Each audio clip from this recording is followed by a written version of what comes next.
Hello, grade 4 students. So this is grammar modal auxiliaries.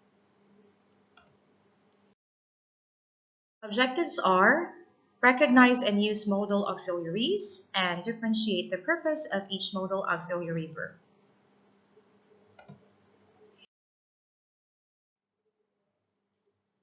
Let's begin by defining what modal auxiliaries are. So modal auxiliaries are a type of helping verb. Helping verbs are verbs that work with a main verb, or in our case, an action word, but do not show action themselves. For example, in the sentence, I am running, am is a helping verb that shows when the action is happening. So in here, your main verb is running, but am would indicate that the action running is happening at the moment of speaking and is in the present progressive tense. Now, another type of helping verb called the modal auxiliary shows how things could be or should be. So examples would include may, might, can, could, and must. So if you put these modal auxiliaries before the main verb, then the meaning of the verb would change, and therefore the meaning of the entire sentence.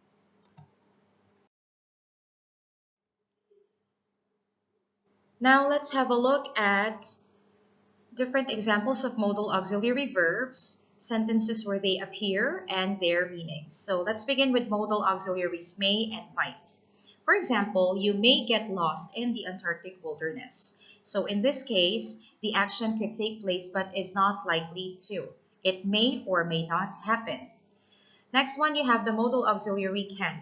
People can get frostbite in the freezing cold. Now, the possibility is stronger. It is possible that the action will take place because we know for a fact that if the weather or the climate is too cold, then it's high possibility that you may get a frostbite. Next, you have the auxiliary could. Example, Dr. Ernst could arrive as early as tomorrow, but then you are not sure. It is unknown how likely or unlikely the action is to happen. Last, you have the modal auxiliary must, like in you must wear layers of clothes in this bitterly cold climate. So the action absolutely has to take place, meaning the action is a requirement. Now let's try this exercise. Point out the main verb and modal auxiliary in each sentence. Then discuss the meaning of each modal auxiliary. So first one we have people can become lonely in Antarctica. So where do you think is your modal auxiliary and the main verb? So if your answer is can become, then you are correct. So you have the modal auxiliary can, which states a possibility that an action may happen, and you have your main verb become, okay, which is a verb indicating a state of being. Second one, the scientist might fly home early. So where is your modal auxiliary and main verb? The answer is might fly. So since you use the modal auxiliary might, you are not sure whether the scientist would really fly home early. Number 3, the other group members could stay for several weeks. So your modal auxiliary is could, and you have the main verb stay. So in this case, it is unknown if the other group members would really stay for several weeks. No one is sure. Number 4, the scientist must make up his mind by tomorrow. So you have the modal auxiliary must and the verb phrase make up. So now, because you used the auxiliary must, it means that making up his mind is something that should happen. It is a requirement, it is necessary. Here are some tips on how to write using modal auxiliaries. So action could take place, but it isn't likely to. In this case, which modal auxiliary are you going to use? You could use might, like in Shauna might go to Antarctica someday. However, she is not sure because you have to do a lot of planning, and also you have to be willing to spend a lot of money for you to be able to visit Antarctica.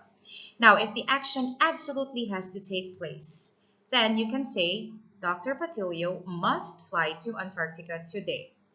So maybe Dr. Patilio is an Antarctica researcher, and it's part of his job to really travel there, right? So for your sentences to become very specific in terms of what you want them to mean, then you have to use the correct form of modal auxiliary verbs.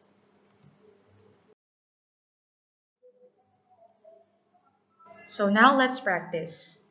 You can find these items in your R&B book, and also you can pause this video anytime for you to study the modal auxiliaries, what they express, and the examples of sentences where they appear. So 1 to 5, complete each sentence by writing a modal auxiliary from the chart to your left. Number 1, whenever it snows, Chantal blank watched the snow fall from her window. So analyze the sentence very well and decide which modal auxiliary verb you have to use. So if your answer is can, then you are correct. So what does can say or indicate? It indicates certain ability to do an action. Okay, of course Chantal can watch the snow fall from her window. She has that ability because we know for a fact that it is actually snowing.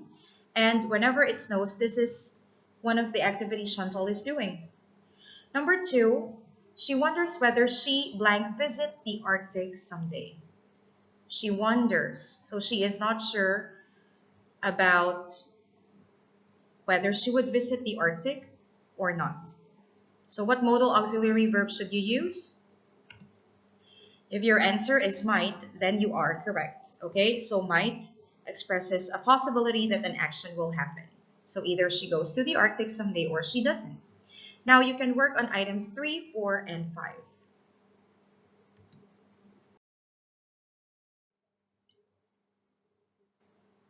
Now let's proceed to another set of items. This time we're going to choose from would, should, and must. Would, expressing willingness to do an action.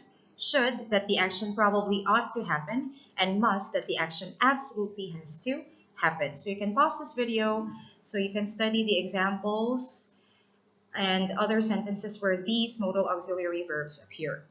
Again, let's complete each sentence by writing a modal auxiliary from the chart. Number 1, you blank hear my uncle talk about his work in Antarctica. So if your answer is should, then you are correct. So should means the action probably ought to happen. Okay, so the person saying this sentence is probably very excited and he wanted to share about his uncle, right, working in Antarctica, and that people should listen to it. Number 2, if he ever goes back, I blank love to go with him. If your answer is would, then you are correct. And also, it's kind of a common expression. You say, I would love to go. I would love to do that. So would expresses a willingness to do an action. So now you can start working on items 3, 4, 5, and 6.